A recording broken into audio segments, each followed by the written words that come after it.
ಜಮ್ಮು ಕಾಶ್ಮೀರದಲ್ಲಿ ನಿನ್ನೆ ಯಾರೂ ಕೂಡ ನಿರೀಕ್ಷೆ ಮಾಡಿರಲಿಲ್ಲ ಅಂಥದ್ದೊಂದು ಭೀಕರ ದಾಳಿಯಾಗಿದೆ. 28 ಮಂದಿ ಪ್ರವಾಸಿಗರು ಭಯೋತ್ಪಾದಕರ ದಾಳಿಯಲ್ಲಿ ಸಾವನ್ನಪ್ಪಿದ್ದಾರೆ. ಪಹಲ್ಗಾಮ್ನ ಬೈಸರಾನ್ ಪ್ರದೇಶದಲ್ಲಿ ಆ ದಾಳಿ ನಡೆದಂತಹ ಸ್ಥಳದಲ್ಲಿ ವಾಹನಗಳ ಓಡಾಟಕ್ಕೆ ಅವಕಾಶ ಇರಲಿಲ್ಲ. ಜೊತೆಗೆ ಅತ್ಯಂತ ಹೆಚ್ಚು ಸಂಖ್ಯೆಯಲ್ಲಿ ಪ್ರವಾಸಿಗರು ಬಂದು ಹೋಗ್ತಾ ಇದ್ದಂತಹ ಸಂದರ್ಭ ಆಗಿದ್ದರಿಂದಾಗಿ ಉಗ್ರಗಾಮಿಗಳು ಅದೇ ಜಾಗವನ್ನು ಟಾರ್ಗೆಟ್ ಮಾಡಿದ್ರು. ತಮ್ಮ ರಕ್ಕಸ ಕೃತ್ಯದಲ್ಲಿ, ತಮ್ಮ ರಾಕ್ಷಸಿಯ ಕೃತ್ಯದಲ್ಲಿ ಅವರು ಸಫಲರಾದರು. ದಾಳಿಯ ಬಳಿಕ ನಿನ್ನೆಯೇ ಕೇಂದ್ರ ಗೃಹ ಸಚಿವ ಅಮಿತ್ ಶಾ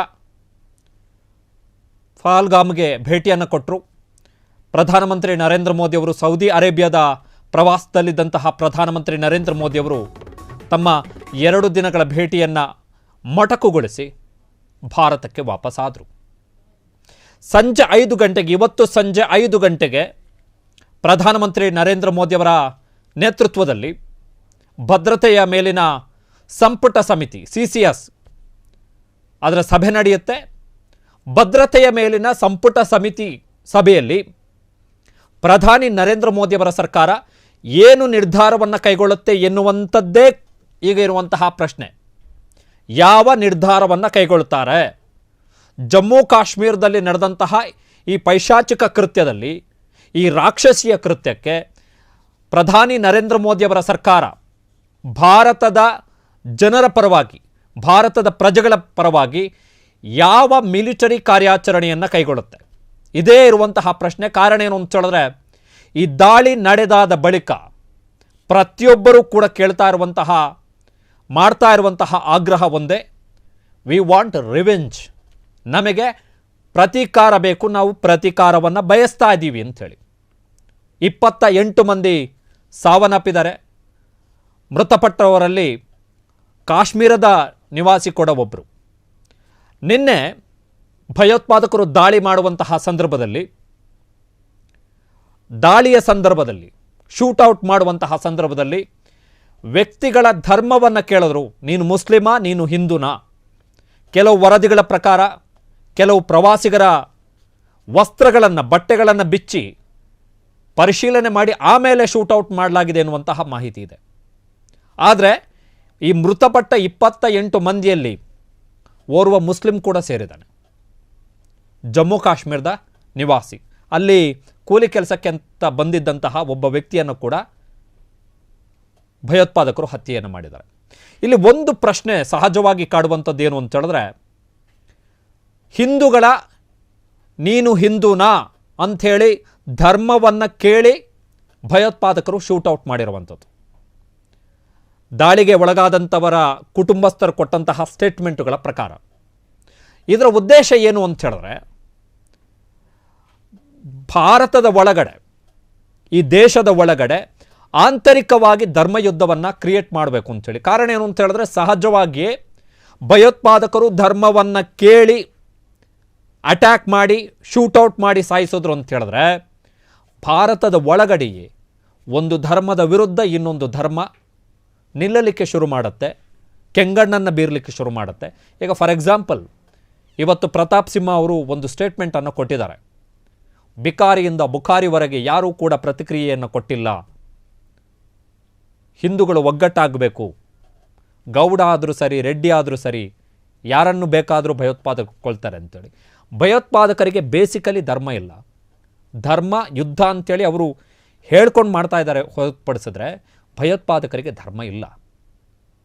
ಭಯೋತ್ಪಾದಕರು ದಾಳಿಯ ಸಂದರ್ಭದಲ್ಲಿ ಯಾಕೆ ಧರ್ಮವನ್ನು ಕೇಳಿದ್ರು ಅಂತ ಹೇಳಿದ್ರೆ, ಆಂತರಿಕ ಸಂಘರ್ಷಗಳು ಜಾಸ್ತಿ ಆಗಬೇಕು. ಯಾವುದೇ ದೇಶದಲ್ಲಿ ಆಂತರಿಕ ಶಾಂತಿ, ಆಂತರಿಕ ನೆಮ್ಮದಿ ಇಲ್ಲದೆ ಹೋದರೆ ಆ ದೇಶ ಅಧಪತನವನ್ನು ಕಾಣಲಿಕ್ಕೆ ಶುರುವಾಗುತ್ತೆ. ಈಗ ಪಾಕಿಸ್ತಾನದಲ್ಲೇ ಮುಸಲ್ಮಾನರ 2 ಪಂಗಡಗಳು ಯಾವುದಿದೆ, ಆ ಪಂಗಡಗಳ ಜೊತೆ ಪದೇ ಪದೇ ಸಂಘರ್ಷಗಳಾಗುತ್ತೆ ಅಲ್ಲಿ ಪಾಕಿಸ್ತಾನದಲ್ಲಿ. ಅಂಥದ್ದೇ ಪಿತೂರಿಯನ್ನು ಪಾಕಿಸ್ತಾನ ಭಾರತದ ವಿಚಾರದಲ್ಲಿ ಮಾಡಿರುವಂಥದ್ದು. ದಾಳಿಯ ಬಳಿಕ ರಾಷ್ಟ್ರೀಯ ತನಿಖಾ ದಳ NIA ಭಯೋತ್ಪಾದನಾ ಕೃತ್ಯಗಳು ಮತ್ತು ದೇಶ ವಿರೋಧಿ ಕೃತ್ಯಗಳಿಗೆ ಸಂಬಂಧಪಟ್ಟ ಹಾಗೆ ತನಿಖೆ ನಡೆಸುವಂತಹ ನ್ಯಾಷನಲ್ ಇನ್ವೆಸ್ಟಿಗೇಷನ್ ಏಜೆನ್ಸಿ NIA ಭಯೋತ್ಪಾದಕರ ರೇಖಾಚಿತ್ರವನ್ನು ಸ್ಕೆಚ್ಚನ್ನು ಬಿಡುಗಡೆ ಮಾಡಿದೆ. ಇವರು ಈ ದಾಳಿಯನ್ನು ಮಾಡಿದಂಥವ್ರು ಅಂಥೇಳಿ. ಈ ದಾಳಿಗೆ ಬಳಸಲಾದಂತಹ ಶಸ್ತ್ರಾಸ್ತ್ರಗಳ ಮಾಹಿತಿಗಳು ಸದ್ಯಕ್ಕೆ ಏನು ಲಭ್ಯ ಆಗಿವೆ ಅದು ಕೂಡ ಅಚ್ಚರಿಯನ್ನು ಮೂಡಿಸುತ್ತೆ. ಕಾರಣ ಏನು ಅಂತ ಹೇಳಿದ್ರೆ, ಅಮೆರಿಕದಲ್ಲಿ ತಯಾರಿಸಲಾದಂತಹ ಅತ್ಯಾಧುನಿಕ ಶಸ್ತ್ರಾಸ್ತ್ರಗಳನ್ನು ಭಯೋತ್ಪಾದಕರು ನಿನ್ನೆಯ ದಾಳಿಯ ವೇಳೆ ಬಳಸ್ಕೊಂಡಿರುವಂಥದ್ದು. ಸೊ ಇದು ಪಾಕಿಸ್ತಾನದ ಬೆಂಬಲ ಇಲ್ಲದೆ, ಪಾಕಿಸ್ತಾನದ ನೆರವಿಲ್ಲದೆ ಲಾಜಿಸ್ಟಿಕ್ಸ್ ಅಂತ ಹೇಳಿದ್ರೆ ಶಸ್ತ್ರಾಸ್ತ್ರಗಳನ್ನು ತಂದುಕೊಡುವಂಥದ್ದು, ವಾಹನಗಳ ವ್ಯವಸ್ಥೆ ಮಾಡುವಂಥದ್ದು, ಇನ್ನು ಸ್ಫೋಟಕಗಳನ್ನು ತಂದುಕೊಡುವಂಥದ್ದು, ಈ ಲಾಜಿಸ್ಟಿಕ್ಸ್ನ ನೆರವಿಲ್ಲದೆ ಈ ಕೃತ್ಯವನ್ನು ಮಾಡಲಿಕ್ಕೆ ಸಾಧ್ಯ ಇಲ್ಲ. ಇಲ್ಲ, ಇನ್ನೊಂದು ಅಂಶವನ್ನು ಗಮನಿಸಬೇಕು. ಈಗಾಗಲೇ ನಿನ್ನೆ ದಾಳಿ ನಡೆದ ಬಳಿಕ ಪಾಕಿಸ್ತಾನದ ಮತ್ತೊಂದು ಉಗ್ರಗಾಮಿ ಸಂಘಟನೆ TRF, ದಿ ರೆಸಿಸ್ಟೆನ್ಸ್ ಫೋರ್ಸ್ ಅಂಥೇಳಿ ಅದಕ್ಕೆ ಹೆಸರನ್ನು ಇಟ್ಟಿದ್ದಾರೆ ಅವರು. ಆ ಸಂಘಟನೆ ಈ ದಾಳಿಯ ಹೊಣೆಯನ್ನು ಹೊತ್ಕೊಂಡಿದೆ, ನಾವೇ ಮಾಡಿದ್ದು ಅಂತ ಹೇಳಿದ್ದಾರೆ ಅವರು. ಅದಕ್ಕೆ ಕಾರಣ ಏನು ಅಂತ ಹೇಳಿದ್ರೆ, ಅವರು ಒಂದು ಅನ್ವೆರಿಫೈಡ್, ಅವರೇ ಮಾಡಿದ್ದಾರೆ ಅಂತ ಹೇಳಲಿಕ್ಕೆ ವೆರಿಫೈ ಅಲ್ಲದಿದ್ದರೂ ಕೂಡ ಅವರು ಮಾಡಿದ್ದಾರೆ ಅಂಥೇಳಿ ನಾವು ಭಾವಿಸಬೇಕಾಗತ್ತೆ. ಅವರೊಂದು ಸ್ಟೇಟ್ಮೆಂಟನ್ನು ಇಶ್ಯೂ ಮಾಡಿದ್ದಾರೆ. ಏನು ಅಂತ ಹೇಳಿದ್ರೆ, ಜಮ್ಮು ಕಾಶ್ಮೀರ ಭಾಗದಲ್ಲಿ ಸುಮಾರು 80,000ದಷ್ಟು ಮಂದಿಗೆ ನೀವು ಅಲ್ಲಿನ ನಿವಾಸ ಪತ್ರವನ್ನು ಕೊಡ್ತಾ ಇದೆ ಭಾರತ ಸರ್ಕಾರ. ಅಂದರೆ ಯಾವ ಭಾಗದಲ್ಲಿ ಹಿಂದೂಗಳಿಗೆ ಬದುಕಬಾರ್ದು ಅಂತೇಳಿ ಭಯೋತ್ಪಾದಕರು ಭಾವನೆ ಮಾಡಿದಾರೋ ಆ ಭಾಗದಲ್ಲಿ ಹಿಂದೂಗಳು ನೆಲೆಸಲಿಕ್ಕೆ ಪ್ರಯತ್ನ ಪಡ್ತಾ ಇದ್ದಾರೆ. ಅಲ್ಲಿ ಪ್ರವಾಸಿಗರ ಸಂಖ್ಯೆ ಹೆಚ್ಚಳ ಆಗ್ತಾ ಇದೆ. ಈ ಕಾರಣದಿಂದಾಗಿ ಆ ಭಾಗದಲ್ಲಿ ಡೆಮೋಗ್ರಫಿ ಅಂದರೆ ಜನಸಂಖ್ಯೆಯ ಸ್ವರೂಪ, ಅಂದರೆ ಧರ್ಮದ ಆಧಾರದಲ್ಲಿ ಜನಸಂಖ್ಯೆಯ ಸ್ವರೂಪ ಬದಲಾಗ್ತಾ ಇದೆ. ಹೀಗಾಗಿ ಇದರ ವಿರುದ್ಧ ನಮ್ಮ ಹಿಂಸಾಚಾರದ ಹೋರಾಟ, ವೈಲೆನ್ಸ್ ಈ ಪದವನ್ನು ಬಳಕೆ ಮಾಡಿದ್ದಾರೆ, ಹಿಂಸಾಚಾರದ ಹೋರಾಟ ಮುಂದುವರಿಯುತ್ತೆ ಎನ್ನುವಂತಹ ಸ್ಟೇಟ್ಮೆಂಟನ್ನು ಕೂಡ TRF ಕೊಟ್ಟಿದೆ. ಸೊ ಕರ್ನಾಟಕದ 3 ದಾಳಿಯಲ್ಲಿ ಮೃತಪಟ್ಟಿದ್ದಾರೆ. ಮುಖ್ಯಮಂತ್ರಿ ಸಿದ್ದರಾಮಯ್ಯನವರು ನಿನ್ನೆ ಫಸ್ಟ್ ರಿಯಾಕ್ಟ್ ಮಾಡಿದಂತಹ ಮುಖ್ಯಮಂತ್ರಿ, ದಾಳಿಗೆ ಸಂಬಂಧಪಟ್ಟ ಹಾಗೆ ಸಿದ್ದರಾಮಯ್ಯನವರು ಮೊದಲ ಮುಖ್ಯಮಂತ್ರಿ ರಿಯಾಕ್ಟ್ ಮಾಡಿ ಅದಕ್ಕೆ ಬೇಕಾದಂತಹ ಸಿಲುಕಿರುವಂತಹ ಕನ್ನಡಿಗರನ್ನು ವಾಪಸ್ ತರಲಿಕ್ಕೆ ಮೊದಲ ಇಮಿಡಿಯೇಟ್ ರಿಯಾಕ್ಷನನ್ನು ತಗೊಂಡ್ರು ಮುಖ್ಯಮಂತ್ರಿ ಸಿದ್ದರಾಮಯ್ಯನವರು. ತಮ್ಮ ಆಪ್ತರು, ಎಸ್ ಮ್ಯಾನ್ ಅಂತ ಕರಿಬೋದು, ಸಂತೋಷ್ ಲಾಡ್ ಅವರನ್ನು, right hand man Santosh Lad ಅವರನ್ನು ಜಮ್ಮು ಕಾಶ್ಮೀರ ಕಳಿಸಿದ್ರು. ಜಮ್ಮು ಕಾಶ್ಮೀರದಲ್ಲಿ ಕನ್ನಡಿಗರ ರಕ್ಷಣೆ ಮತ್ತು ಮೃತಪಟ್ಟವರ ಪಾರ್ಥಿವ ಶರೀರವನ್ನು ಕರ್ನಾಟಕಕ್ಕೆ ವಾಪಸ್ ತರಲಿಕ್ಕೆ ಬೇಕಾದಂತಹ ವ್ಯವಸ್ಥೆಗಳಿಗೆ ಸಂಬಂಧಪಟ್ಟ ಹಾಗೆ ನೋಡ್ಕೊಳ್ಳಿಕ್ಕೆ ಕಳಿಸಿದ್ರು. ಸಂತೋಷ್ ಲಾಡ್ ಅವರು ಅಲ್ಲಿ ಹೋಗಿ ತಮ್ಮ ಕರ್ತವ್ಯವನ್ನು, ತಮಗೆ ವಹಿಸಿದಂತಹ ಹೊಣೆಗಾರಿಕೆಯನ್ನು ಅಚ್ಚುಕಟ್ಟಾಗಿ ನಿಭಾಯಿಸಿ ಬಂದಿದ್ದಾರೆ.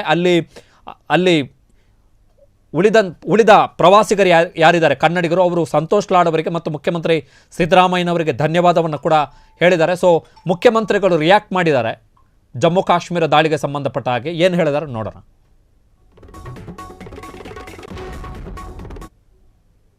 ಕರ್ನಾಟಕ ಕಾಶ್ಮೀರದಲ್ಲಿ ಉಗ್ರರ ದಾಳಿ ನಡೆದಿದೆ. ನಾನು ಈ ಉಗ್ರರ ದಾಳಿಯನ್ನ ಬಹಳ ತೀವ್ರವಾಗಿ ಖಂಡಿಸ್ತೇನೆ. ಕರ್ನಾಟಕದ ಪ್ರವಾಸಿಗರು 2 ಮೃತರಾಗಿದ್ದಾರೆ. ಒಬ್ಬರು ಮಂಜುನಾಥ್ ಅಂತ, ಇನ್ನೊಬ್ಬರು ಭರತ್ ಭೂಷಣ್ ಅಂತ.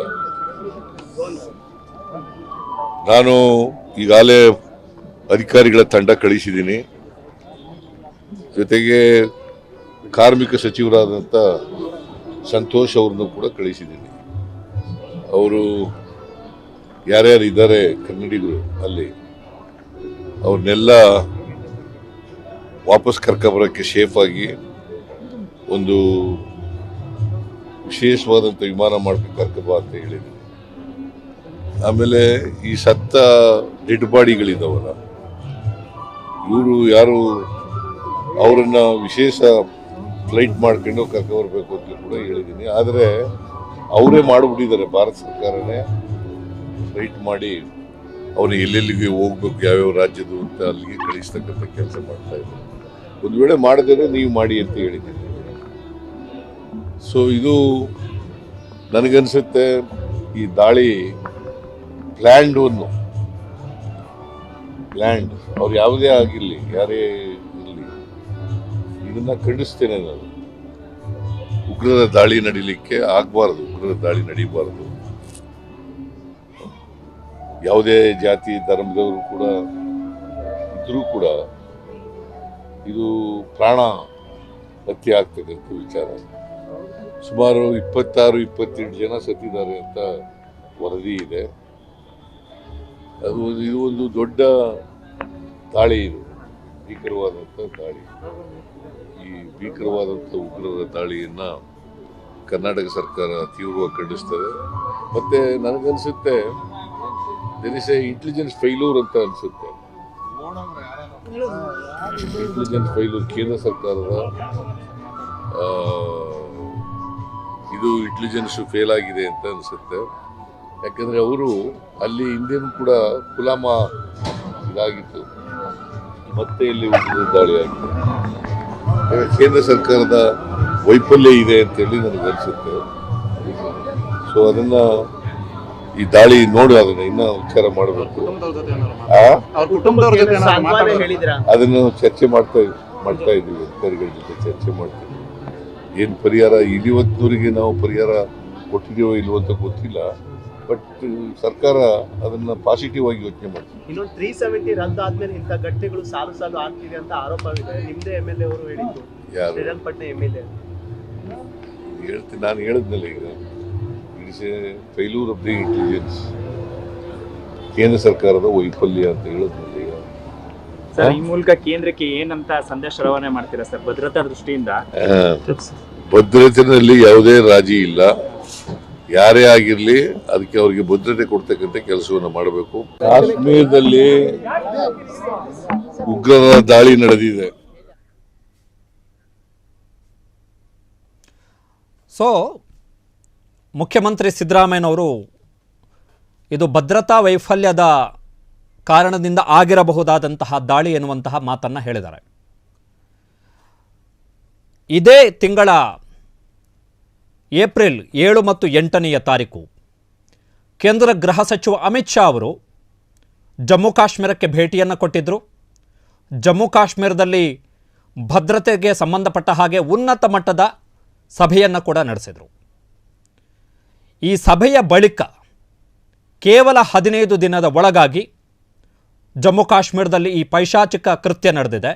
ಕೇವಲ 15 ದಿನ ಕೇಂದ್ರ ಗೃಹ ಸಚಿವರ ನೇತೃತ್ವದಲ್ಲಿ ನಡೆದಂತಹ ಭದ್ರತಾ ಸಭೆಯ ಬಳಿಕ ಕೇವಲ 15 ದಿನದಲ್ಲಿ ನಡೆದಿರುವಂತಹ ಪೈಶಾಚಿಕ ಕೃತ್ಯ.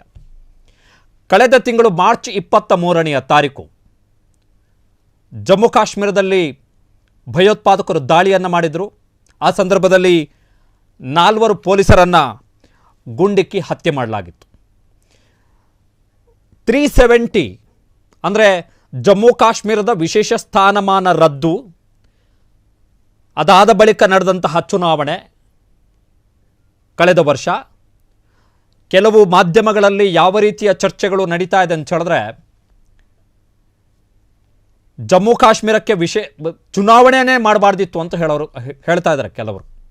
ಜಮ್ಮು ಕಾಶ್ಮೀರಕ್ಕೆ ಎಲೆಕ್ಷನ್ನೇ ಮಾಡಬಾರ್ದಿತ್ತು, ಜಮ್ಮು ಕಾಶ್ಮೀರಕ್ಕೆ ಎಲೆಕ್ಷನ್ ಮಾಡಿದ್ರಿಂದಾಗಿ ಸುಪ್ರೀಂ ಕೋರ್ಟ್ ತನ್ನ ತೀರ್ಪನ್ನು ತಪ್ಪಾಗಿ ಕೊಟ್ಟಿದೆ, ಎಲೆಕ್ಷನನ್ನು ಇಂಪೋಸ್ ಮಾಡಲಾಗಿದೆ ಜಮ್ಮು ಕಾಶ್ಮೀರದಲ್ಲಿ ಚುನಾಯಿತ ಸರ್ಕಾರ ನಡೆಯುವಂಥ ಅವಶ್ಯಕತೆಯೇ ಇಲ್ಲ, ಅಲ್ಲಿ ನೇರವಾಗಿ ಕೇಂದ್ರದ ಸುಪರ್ದಿಯೇ ಬೇಕು, ನೇರವಾಗಿ ಕೇಂದ್ರ ಸರ್ಕಾರನೇ ತನ್ನ ಲೆಫ್ಟಿನೆಂಟ್ ಗವರ್ನರ್ ಮುಖಾಂತರ ಆಡಳಿತವನ್ನು ಮಾಡಬೇಕು ಅಂತೇಳಿ ವಕಾಲತನ್ನು ಮಾಡುವಂಥವರು ಒಂದು ಸಲ 2019 ಬಳಿಕದ ಜಮ್ಮು ಕಾಶ್ಮೀರದಲ್ಲಿ ನಡೆದಂತಹ ಭಯೋತ್ಪಾದಕ ದಾಳಿಯ ಲೆಕ್ಕಾಚಾರಗಳನ್ನು ತೆಗೆದು ನೋಡಬೇಕು. ಅದರಲ್ಲೂ 3ನೇ ಬಾರಿಗೆ 2024 ಜೂನ್ 4ನೇ ತಾರೀಕು ಈ ದೇಶದ ಪ್ರಧಾನಮಂತ್ರಿಯಾಗಿ ನರೇಂದ್ರ ಮೋದಿ ಅವರು ಸತತ 3ನೇ ಬಾರಿಗೆ ಪ್ರಮಾಣ ವಚನ ಸ್ವೀಕರಿಸಿದ ಬಳಿಕ ಜಮ್ಮು ಕಾಶ್ಮೀರದಲ್ಲಿ ನಡೆದಂತಹ ಭಯೋತ್ಪಾದಕ ದಾಳಿಗಳ ಸಂಖ್ಯೆ ಎಷ್ಟು? ಕಾಲಚಕ್ರದಲ್ಲಿ ಕೆಲವು ಸಂಗತಿಗಳನ್ನು ಮರೆತು ಹೋಗ್ತೀವಿ. ಕಳೆದ ವರ್ಷ ಜೂನ್ 4ನೇ ತಾರೀಕು ಜಮ್ಮು ಕಾಶ್ಮೀರದಲ್ಲಿ ಭಯೋತ್ಪಾದಕ ದಾಳಿ ನಡೆಯಿತು. ಅದು ಕೂಡ ಪ್ರವಾಸಿಗರ ಮೇಲೆ ನಡೆದಂತಹ ಭಯೋತ್ಪಾದಕ ದಾಳಿ. ಪ್ರವಾಸಿಗರು ತೆರಳ್ತಾ ಇದ್ದಂತಹ ಬಸ್ನ ಮೇಲೆ ಭಯೋತ್ಪಾದಕರು ಗುಂಡಿನ ದಾಳಿಯನ್ನು ನಡೆಸಿದ್ರು. 8 ಮಂದಿ ಪ್ರವಾಸಿಗರು ಮೃತಪಟ್ಟರು. ಇದು ಪ್ರಧಾನಮಂತ್ರಿ ನರೇಂದ್ರ ಮೋದಿಯವರು ಪ್ರಮಾಣ ವಚನ ಸ್ವೀಕರಿಸುವ ಸಂದರ್ಭದಲ್ಲಿ ನಡೆದಂಥ ಇನ್ಸಿಡೆಂಟ್. 8 ಮಂದಿ, which was the big number. ಅದು ಕೂಡ ದೊಡ್ಡ ನಂಬರೇ, ಸಣ್ಣ ನಂಬರ್ ಅಲ್ಲ. ಈಗ 28 ಮಂದಿ ಮೃತಪಟ್ಟಿದ್ದಾರೆ. ಇದು ಅದಕ್ಕಿಂತ ದೊಡ್ಡ ನಂಬರು. ಹಾಗಾಗಿ ನಾವು ಇದ್ರ ಬಗ್ಗೆ ಮಾತಾಡ್ತಾ ಇದ್ದೀವಿ ಇವಾಗ. ಆಗ 8 ಮಂದಿ ಮೃತಪಟ್ಟರು. ಅದು ಕೂಡ ಇಡೀ ದೇಶ ಆವಾಗ ಪ್ರಧಾನಮಂತ್ರಿಗಳ ಪ್ರಮಾಣ ವಚನ ಕಾರ್ಯಕ್ರಮದ ಸಂಭ್ರಮಾಚರಣೆಯಲ್ಲಿತ್ತು. 3ನೇ ಬಾರಿಗೆ ಮೋದಿಯವರ ಆಡಳಿತ ವಾಪಸ್ ಬಂದಿದೆ ಎನ್ನುವಂಥ ಕಾರಣಕ್ಕೋಸ್ಕರ. ಅದಾದ ಬಳಿಕ ಅದಕ್ಕಿಂತಲೂ ಮುಂಚೆ ಎಲೆಕ್ಷನ್ ಟೈಮಲ್ಲೇ 2024 ಮೇಯಲ್ಲಿ ಅಗೇನ್ ಪ್ರವಾಸಿಗರ ಮೇಲೆ ದಾಳಿಯನ್ನು ಮಾಡಲಾಯಿತು. ಅಕ್ಟೋಬರ್ 2004ರಲ್ಲಿ ಜಮ್ಮು ಕಾಶ್ಮೀರದಲ್ಲಿ ಸುರಂಗ ಕಾಮಗಾರಿಯಲ್ಲಿ ಪಾಲ್ಗೊಂಡಿದ್ದಂತಹ ಮೈಗ್ರೆಂಟ್ ಲೇಬರ್ಸ್, ಮೈಗ್ರೆಂಟ್ ವರ್ಕರ್ಸ್, ಅಂದರೆ ಬೇರೆ ರಾಜ್ಯಗಳಿಂದ ಜಮ್ಮು ಕಾಶ್ಮೀರಕ್ಕೆ ಕೆಲಸಕ್ಕಾಗಿ ವಲಸೆ ಬಂದಂತಹ 6 ಮಂದಿ ವಲಸೆ ಕಾರ್ಮಿಕರನ್ನು ಹತ್ಯೆ ಮಾಡಲಾಯಿತು. ಒಬ್ಬ ಡಾಕ್ಟರನ್ನು ಕೂಡ ಉಗ್ರಗಾಮಿಗಳು ಹತ್ಯೆ ಮಾಡಿದರು. ಇದು ಅಗೇನ್ ಅಕ್ಟೋಬರ್ನಲ್ಲಿ ನಡೆದಂತಹ ಆ ದಾಳಿಯ ಹೊಣೆಯನ್ನು ಹೊತ್ಕೊಂಡಿದ್ದು ಇದೇ the resistance force Hafiz Saeed. ಆತ ಸೃಷ್ಟಿ ಮಾಡಿರುವಂತಹ ಈ ಹಿಂದಿನ ಲಷ್ಕರ್ ಇ ತೊಯ್ಬಾ ಮತ್ತು ಹಿಜ್ಬುಲ್ ಮುಜಾಹಿದೀನ್ ಸಂಘಟನೆಯ ಸದಸ್ಯರೇ ಸೇರಿಕೊಂಡು ಮಾಡಿರುವಂತಹ ಹೊಸ ಭಯೋತ್ಪಾದಕ ಸಂಘಟನೆ TRFA ಆ ದಾಳಿಯ ಹೊಣೆಯನ್ನು ಹೊತ್ಕೊಳ್ತು. ಕಳೆದ ವರ್ಷದ ನವೆಂಬರ್ನಲ್ಲಿ ಗ್ರೆನೇಡ್ ದಾಳಿಯನ್ನು ಮಾಡಲಾಯಿತು. ಆ ಸಂದರ್ಭದಲ್ಲಿ 11 ಮಂದಿ ಗಾಯಗೊಂಡರು ಶ್ರೀನಗರದಲ್ಲಿ. ಸೊ ಈ ದಾಳಿಗಳ ಲೆಕ್ಕಾಚಾರವನ್ನು ನಾವು ಗಮನಿಸ್ತಾ ಇದ್ದರೆ 2010 ಇದು ಕೇವಲ 2004ರಲ್ಲಿ ನಡೆದಿರುವಂತಹ ದಾಳಿಯ ಅಂಕಿಅಂಶವನ್ನು ನಾವು ಕೊಡ್ತಾ ಇರುವಂಥದ್ದು. 2024ರಲ್ಲಿ ನಡೆದಿರುವಂಥ ಅಂಕಿಅಂಶ, ಕಳೆದ 1 ವರ್ಷದ ಅವಧಿಯಲ್ಲಿ ನಡೆದಂತಹ ಅಂಕಿಅಂಶ. ಅದಕ್ಕಿಂತಲೂ ಮುಂಚೆ ನಡೆದಿದೆ. ಬಿಹಾರದ ಮೂಲದ ವಲಸೆ ಕಾರ್ಮಿಕರನ್ನು ಜಮ್ಮು ಕಾಶ್ಮೀರದಲ್ಲಿ ಹತ್ಯೆ ಮಾಡಲಾಗಿದೆ. ಸೇನಾ ವಾಹನಗಳ ಮೇಲೆ ಹತ್ಯೆ ಮಾಡಲಾಗಿದೆ, ದಾಳಿ ಮಾಡಲಾಗಿದೆ. ಮಿಲಿಟರಿ ಕಾರ್ಯಾಚರಣೆಯ ಸಂದರ್ಭದಲ್ಲಿ 5ರಿಂದ 6 ಮಂದಿ ಏಕೈಕ ಕಾಲಕ್ಕೆ ಒಂದೊಂದು ಟೈಮ್, ಒಂದು ಸಿಂಗಲ್ ಆಪರೇಷನ್ನ ಟೈಮ್ನಲ್ಲಿ 5ರಿಂದ 6 ಮಂದಿ ಸೈನಿಕರು ಬಲಿದಾನ ಮಾಡಿದ್ದಾರೆ ಮಿಲಿಟರಿ ಕಾರ್ಯಾಚರಣೆಯ ಸಂದರ್ಭದಲ್ಲಿ. ಸೊ 2019ಕ್ಕೆ ವಿಶೇಷ ಸ್ಥಾನಮಾನ ರದ್ದುಪಡಿಸಿದ ಕಾರಣಕ್ಕೋಸ್ಕರ ಜಮ್ಮು ಕಾಶ್ಮೀರದಲ್ಲಿ ಎಲ್ಲವೂ ಶಾಂತವಾಗಿದೆ ಅಂಥೇಳಿ ನಾವು ಭಾವಿಸಿದರೆ, ಭಯೋತ್ಪಾದಕರ ದಾಳಿಯ ಲಿಸ್ಟನ್ನು ತೆಗೆದು ನೋಡಿದ್ರೆ, ಈವೆಂಟ್ಸ್ ಕ್ರೊನಾಲಜಿ, ಅಮಿತ್ ಶಾ ಹೇಳ್ತಾರಲ್ಲ ಕ್ರೊನಾಲಜಿಕಲ್ ಆರ್ಡರ್, ಆ ಕ್ರೊನಾಲಜಿಕಲ್ ಆರ್ಡರನ್ನು ತೆಗೆದು ನೋಡಿದ್ರೆ ನಮಗೆ ಕೆಲವು ಪ್ರಶ್ನೆಗಳನ್ನು ಖಂಡಿತವಾಗಿ ಮೂಡುತ್ತೆ. ಎಲೆಕ್ಟೆಡ್ ಗೌರ್ಮೆಂಟ್ ಚುನಾವಣೆ ಆಗಿ ಕಳೆದ ವರ್ಷ ಜಮ್ಮು ಕಾಶ್ಮೀರದಲ್ಲಿ ನಡೆದಂತಹ ಚುನಾವಣೆ ಐತಿಹಾಸಿಕ ಚುನಾವಣೆ. ಜಮ್ಮು ಕಾಶ್ಮೀರದಲ್ಲಿ ಇದುವರೆಗೆ ಆಗದಷ್ಟು ಅತ್ಯಂತ ಹೆಚ್ಚು ಮತದಾನ ಆಗಿದ್ದು ಕಳೆದ ವರ್ಷದ ವಿಧಾನಸಭಾ ಚುನಾವಣೆಯಲ್ಲಿ, ಜೊತೆಗೆ ಲೋಕಸಭಾ ಚುನಾವಣೆಯಲ್ಲಿ. ಲೋಕಸಭಾ ಚುನಾವಣೆಯ ಬಳಿಕ ಜಮ್ಮು ಕಾಶ್ಮೀರದಲ್ಲಿ ವಿಧಾನಸಭಾ ಚುನಾವಣೆ ನಡೆದಿದ್ದು.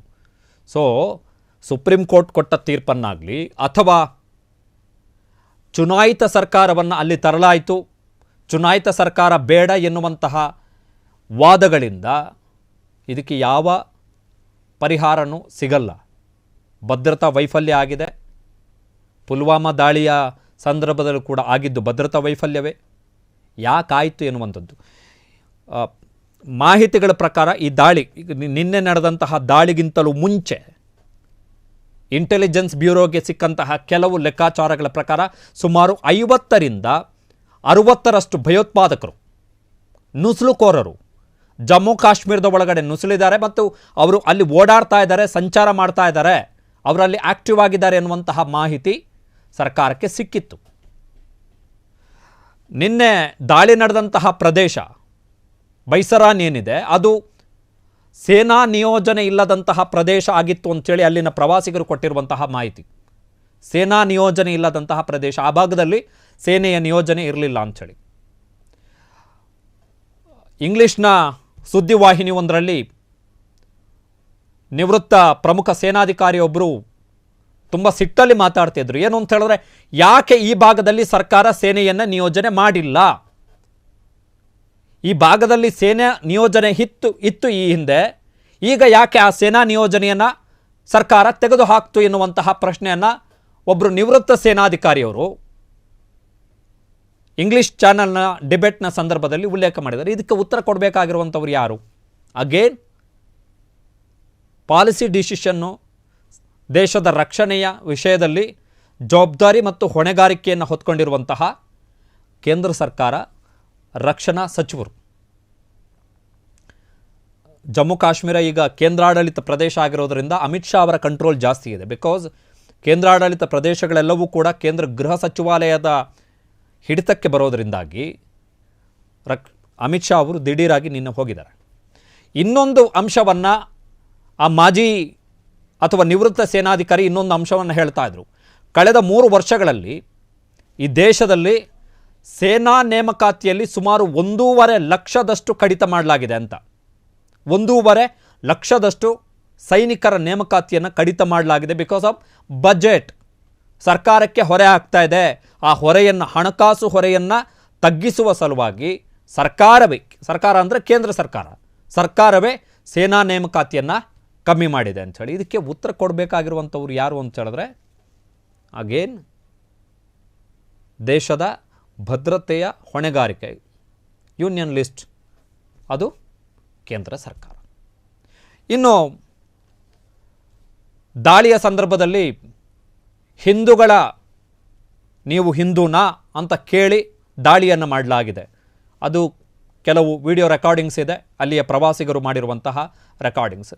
ಅದು TRF ಕೊಟ್ಟಂಥ ಮೆಸೇಜ್ ನಮಗೆ, ನೀವು ನಿಮ್ಮನ್ನು ಒಗ್ಗಟ್ಟಾಗಿರಕ್ಕೆ ಬಿಡಲ್ಲ, ನಾವು ದೇಶದ ಒಳಗಡೆ ನಿಮ್ಮನ್ನು ಒಗ್ಗಟ್ಟಾಗಿರಕ್ಕೆ ಬಿಡಲ್ಲ, ದೇಶದ ಒಳಗಡೆ ನಾವು ಅಶಾಂತಿಯನ್ನು ಸೃಷ್ಟಿಸಲಿಕ್ಕೆ ಕುತಂತ್ರಗಳನ್ನು ಏನು ಮಾಡ್ಬೋದು ಅದನ್ನು ಮಾಡಲಿಕ್ಕೆ ಅವರು ಪ್ರಯತ್ನವನ್ನು ಮಾಡ್ತಾ ಇದ್ದಾರೆ ಅನ್ನುವಂಥದ್ದು ಸ್ಪಷ್ಟ ಆಗುತ್ತೆ. ಬಟ್ ಜಮ್ಮು ಕಾಶ್ಮೀರದಿಂದ ಬಂದಿರತಕ್ಕಂತಹ 2-3 ವಿಡಿಯೋಗಳು, ಈಗ ಫಾರ್ ಎಕ್ಸಾಂಪಲ್ ಕರ್ನಾಟಕದ ಶಿವಮೊಗ್ಗದ ಮಂಜುನಾಥ್ ರಾವ್ ಅವರ ಪತ್ನಿ ಪಲ್ಲವಿಯವರು ತೇಜಸ್ವಿ ಸೂರ್ಯ ಅವರ ಜೊತೆಗೆ ಮಾತಾಡ್ತಾ ಇರುವಂಥ ಸಂದರ್ಭದಲ್ಲಿ, ಬೆಂಗಳೂರು ದಕ್ಷಿಣ ಲೋಕಸಭಾ ಕ್ಷೇತ್ರದ ಸಂಸದ ತೇಜಸ್ವಿ ಸೂರ್ಯ ಅವರ ಜೊತೆಗೆ ಮಾತಾಡುವಂಥ ಸಂದರ್ಭದಲ್ಲಿ ಪಲ್ಲವಿಯವರು ಹೇಳ್ತಾ ಇದ್ರು, ಕಾಶ್ಮೀರದ ಅಲ್ಲಿಯ ಸ್ಥಳೀಯರೇ ಮುಸಲ್ಮಾನರೇ ನಮ್ಮನ್ನು ರಕ್ಷಣೆ ಮಾಡಿದ್ರು, ಬಿಸ್ಮಿಲ್ಲಾ ಅಂಥೇಳಿ ಘೋಷಣೆ ಕೂಗಿ ನಮ್ಮನ್ನು ರಕ್ಷಣೆ ಮಾಡಿ ನಮ್ಮನ್ನು ಕಾಪಾಡಿದ್ರು ಅಂಥೇಳಿ. ಇನ್ನೊಂದು ವಿಡಿಯೋ ನೋಡ್ತಾ ಇದ್ದೆ ನಾನು, ಮಹಾರಾಷ್ಟ್ರದ ಪುಣೆಯ ಪ್ರವಾಸಿಗರು ಒಂದು ವಿಡಿಯೋ ರಿಲೀಸ್ ಮಾಡಿದ್ದಾರೆ. ಆ ವಿಡಿಯೋದಲ್ಲಿ ಅದಿಲ್ ಎನ್ನುವಂತಹ ಕಾಶ್ಮೀರದ ಮುಸಲ್ಮಾನ ಆ ದಾಳಿಯ ಸಂದರ್ಭದಲ್ಲಿ ಸಂಕಷ್ಟಕ್ಕೆ ಸಿಲುಕಿದಂತಹ ಮಹಾರಾಷ್ಟ್ರದ ಪುಣೆಯ ಕೆಲವೊಂದಿಷ್ಟು ಪ್ರವಾಸಿಗರನ್ನು ಕರ್ಕೊಬಂದು ತನ್ನ ಮನೆಗೆ ಕರೆದುಕೊಂಡು ಹೋಗಿ ಅವರಿಗೆ ಊಟ, ಉಪಚಾರ, ಮೆಡಿಕಲ್ ಏನೆಲ್ಲ ವ್ಯವಸ್ಥೆ ಬೇಕು ಎಲ್ಲ ಮಾಡಿದ್ದಾರೆ.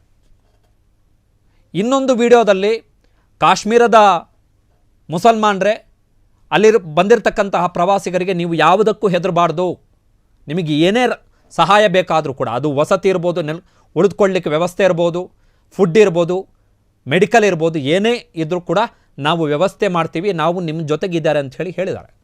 ಸೊ ಭಯೋತ್ಪಾದಕರು ಯಾರು ರಕ್ತವನ್ನು ಹರಿಸಬೇಕು, ಜನರನ್ನು ಸಾಯಿಸಬೇಕು ಧರ್ಮದ ಆಧಾರದಲ್ಲಿ ಅಂಥೇಳಿ ಯಾರು ಬಂದಿದ್ದಾರೋ ಅವರು ನಮ್ಮ ಒಳಗಡೆ ತಂದಿಡಲಿಕ್ಕೆ, ದೇಶದ ಒಳಗಡೆ ತಂದಿಡಲಿಕ್ಕೆ ಏನು ಕಿತಾಪತಿಯನ್ನು ಮಾಡಬೇಕಿತ್ತು ಆ ಕಿತಾಪತಿಯನ್ನು ಮಾಡಿಬಿಟ್ಟು ಹೋಗಿದ್ದಾರೆ.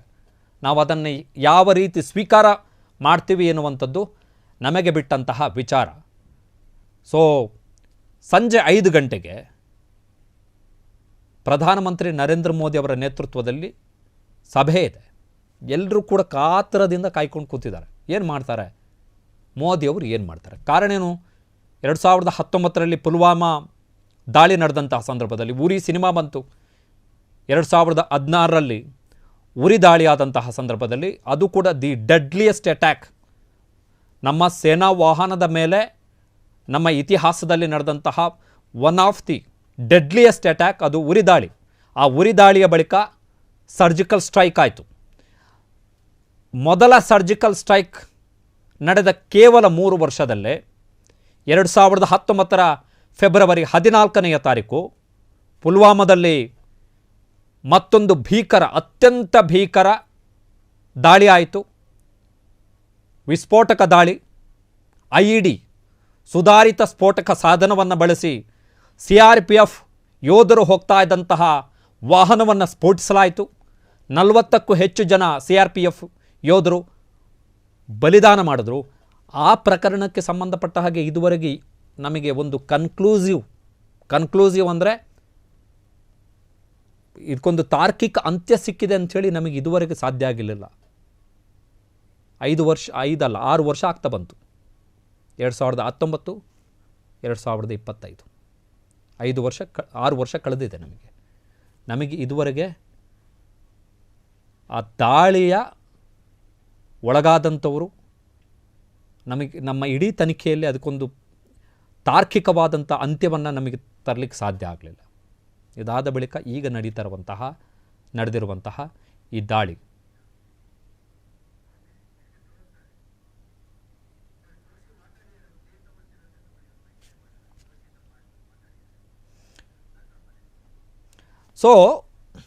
ಈ ದಾಳಿಯ ಹೊಣೆಗಾರಿಕೆಯನ್ನು, ದಾಳಿಗೆ ನಾವೇ ಕಾರಣರು ಅಂಥೇಳಿ ಪಾಕಿಸ್ತಾನದ ಸಂಘಟನೆ ಒಪ್ಕೊಂಡಿದೆ. ಅವರ ವಿರುದ್ಧ ಕಾರ್ಯಾಚರಣೆ ಆಗಬೇಕು. ಇದ್ರ ಜೊತೆಗೆ ಇವತ್ತು ಇನ್ನೊಂದು ಪೋಸ್ಟರ್ ನೋಡ್ತಾ ಇದ್ದೆ ನಾನು. ಕರ್ನಾಟಕ BJPಯ ಸೋಷಿಯಲ್ ಮೀಡಿಯಾದಲ್ಲಿ ಒಂದು ಪೋಸ್ಟರ್ ಹಾಕಿದ್ರು. ಏನು ಅಂತ ಹೇಳಿದ್ರೆ, ರಾಹುಲ್ ಗಾಂಧಿ ವಿದೇಶಕ್ಕೆ ಹೋದಾಗಲೆಲ್ಲ ಇಂಥದ್ದೊಂದು ದಾಳಿ ಆಗುತ್ತೆ ಅಂಥೇಳಿ ಒಂದು ಪೋಸ್ಟ್ ಹಾಕಿದರು. ರಾಹುಲ್ ಗಾಂಧಿ ಅವರು ಅಮೆರಿಕಕ್ಕೆ ಹೋಗಿದ್ದಾರೆ. ಬಾಸ್ಟನ್ನಲ್ಲಿ ಮಾತಾಡಿದ, ಚುನಾವಣಾ ಆಯೋಗದ ಬಗ್ಗೆ ಮಾತಾಡಿದ ಒಂದು ಕಂಟೆಂಟ್ ವೈರಲ್ ಆಗಿದೆ. ಅಮೆರಿಕದ ಉಪಾಧ್ಯಕ್ಷರು ಭಾರತದ ಪ್ರವಾಸದಲ್ಲಿದ್ದಾರೆ. ಅವರು ಆಗ್ರಾಕ್ಕೆ ಭೇಟಿ ಕೊಟ್ಟಿದ್ದಾರೆ. BJP ಆರಂಭದಲ್ಲೇ ಹೇಳಿದ ಹಾಗೆ ಒಂದು ಕಡೆ ಪ್ರತಾಪ್ ಸಿಂಹ ಅವರು ಮುಸಲ್ಮಾನರನ್ನು ಟಾರ್ಗೆಟ್ ಮಾಡ್ಕೊಂಡು ಮಾತಾಡ್ತಿದ್ದಾರೆ. ಒಂದು ಕಡೆ BJP ರಾಹುಲ್ ಗಾಂಧಿಯೇ ಹೊಣೆ ಅಂಥೇಳಿ ಹೇಳ್ತಾ ಇದೆ. ಕಳೆದ 3 ಚುನಾವಣೆಗಳಲ್ಲಿ ಗೆದ್ದು ಬಂದಂಥದ್ದು BJP, ಈ ದೇಶದ ಆಡಳಿತ ಮಾಡ್ತಾ ಇರುವಂಥದ್ದು BJP. ಬಟ್ BJPಯವರ ಪ್ರಕಾರ ರಾಹುಲ್ ಗಾಂಧಿ ಅವರು ವಿದೇಶಕ್ಕೆ ಹೋಗಿದ್ದರಿಂದ ಈ ದಾಳಿ ಆಗಿದೆ ಎನ್ನುವಂಥದ್ದು BJPಯವರ ಆರೋಪ. ಈಗ ಕೇಂದ್ರ ಸಚಿವ ಪ್ರಹ್ಲಾದ್ ಜೋಶಿ ಅವರು ಕೂಡ ರಿಯಾಕ್ಷನನ್ನು ಕೊಟ್ಟಿದ್ದಾರೆ, ರಿಯಾಕ್ಟ್ ಮಾಡಿದ್ದಾರೆ. ಏನು ಹೇಳಿದ್ದಾರೆ ಪ್ರಹ್ಲಾದ್ ಜೋಶಿ ಅವರು ನೋಡೋಣ. ಜನರಲ್ಲಿತ್ತು, ಅದರಲ್ಲಿ ಅಶಾಂತಿಯ ಕಾರಣದಿಂದ ಹೋಗ್ತಾ ಇರಲಿಲ್ಲ. ಆದರೆ 2019 ನಂತರ ಅಲ್ಲಿನ ಒಟ್ಟಾರೆ ಡೆವಲಪ್ಮೆಂಟು ಮತ್ತು ಅಲ್ಲಿನ ಮೇನ್ ಎಕಾನಮಿ ಇರೋದೇ ಟೂರಿಸಮ್ನಿಂದ ಭಾರಿ ದೊಡ್ಡ ಪ್ರಮಾಣದಲ್ಲಿ ಟೂರಿಸ್ಟ್ಗಳು ಹೋಗೋಕ್ಕೆ ಶುರು ಮಾಡಿದರು. ಮತ್ತು ಇಲೆಕ್ಷನ್ಗಳು ಸಹಿತ ಅತ್ಯಂತ ಶಾಂತ ರೀತಿಯಿಂದ ನಡೆದು, ಲೋಕಲ್ ಬಾಡೀಸ್ ಎಲೆಕ್ಷನ್ ಇರ್ಬೋದು, ಲೋಕಸಭೆ ವಿಧಾನಸಭೆ ಚುನಾವಣೆಗಳು ಅತ್ಯಂತ ಶಾಂತ ರೀತಿಯಿಂದ ನಡೆದದ್ದು. ಹೀಗಾಗಿ ಜನರ ವಿಶ್ವಾಸನೂ ಭಾಳ ಚೆನ್ನಾಗಿ ಮೂಡಿತ್ತು. ಹಾಗಾಗಿ ಭಾರಿ ದೊಡ್ಡ ಪ್ರಮಾಣದಲ್ಲಿ ಟೂರಿಸ್ಟ್ಗಳು ಹೋಗ್ತಾಯಿದ್ರು. ಇದನ್ನೆಲ್ಲ ಡಿಸ್ಟರ್ಬ್ ಮಾಡಬೇಕು ಅಂತ ಹೇಳಿ ನಿನ್ನೆ ಒಂದು ಭಾಳ ದೊಡ್ಡ ಅಟ್ಯಾಕ್ ಮಾಡಿದ್ದಾರೆ. ಹಾಗಾಗಿ ಅದರ ಬಗ್ಗೆ ಸನ್ಮಾನ್ಯ ಪ್ರಧಾನಮಂತ್ರಿಗಳು ಕ್ಷಣದ ಸುದ್ದಿಗಳಿಗಾಗಿ ಫ್ರೀಡಂ ಟಿವಿ ಸಬ್ಸ್ಕ್ರೈಬ್ ಮಾಡಿ, ಲೈಕ್ ಮಾಡಿ ಹಾಗೂ ಫಾಲೋ ಮಾಡಿ. ಹೊಸ ಸುದ್ದಿಗಳ ನೋಟಿಫಿಕೇಶನ್ಗಾಗಿ ಬೆಲ್ ಐಕಾನ್ ಮೇಲೆ ಕ್ಲಿಕ್ ಮಾಡಿ.